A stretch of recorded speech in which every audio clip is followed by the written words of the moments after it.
Commodity supercycle, we're at the very low end of the curve.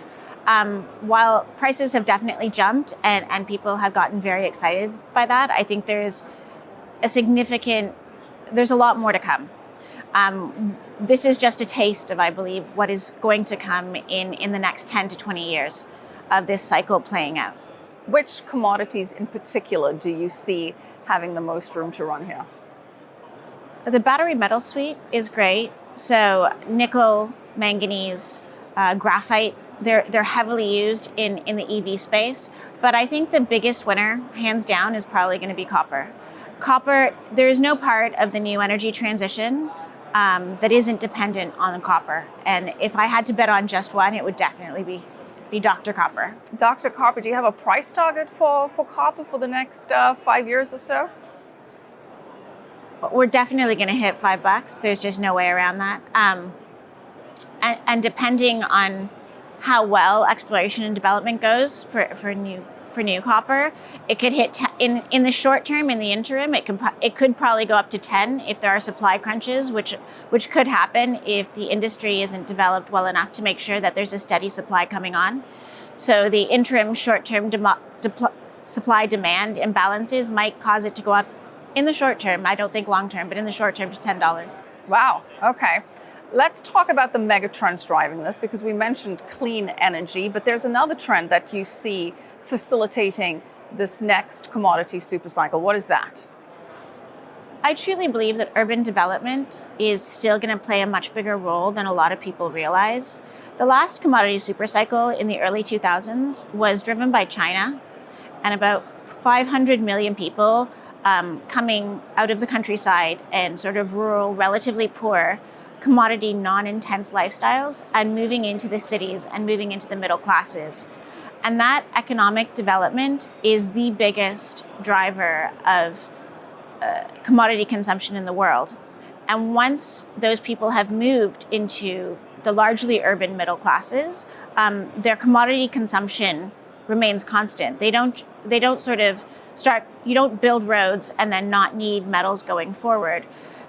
The intensiveness of Western developed living is what everyone in the world strives for. And once people get there, they don't stop consuming, they continue consuming. So it makes the baseline level of metal and mineral requirements very, very high. And the reality is, while Asia has done a great job developing in the last 20 years, there's still a huge number of people in Asia generally and in Africa that are looking to move up the economic development cycle. All right, so urbanization, particularly in Asia and Africa, and a rising middle class, one factor that's going to drive the commodity supercycle, and as we just discussed, clean energy and the push to decarbonize, another factor here. But yet you say that this commodity supercycle is going to be different than all the other ones prior to this one. Why is that? It goes back to the last supercycle. The last supercycle was metals at any cost. The drive to build cities and develop was relentless. And unfortunately, the environment and the communities where these metals were found paid the price for that. And I think that the world has decided that while they want an energy transition and while they want a better quality of life for a much larger number, if not all the people in the world, they don't want it at any cost. That quality of life, clean energy isn't worth having if it's not actually clean. And the consumers of the world, especially in Western markets, have been very clear. They want a higher quality, more transparency, and more sustainability in all of their products. They want a transparent passport, as it were, a sustainable passport for all of the goods that they consume. And they've demanded of their companies and of the governments of the world to ensure that that happens. And my belief is that it's only the metals and mining companies that can get that social and environmental license to operate, that can produce sustainably, that are going to be able to, or invited, frankly, to participate in this next supercycle. All right, so Amanda, we certainly know that ESG is a concern for the majority of Western governments, but in terms of consumers, do we know that they really, really care about how the materials for their iPhones or cell phones are sourced? Is there really sufficient data to show that a consumer is willing to pay more for equipment that has been sourced in a sustainable level, in an ESG friendly level, than otherwise?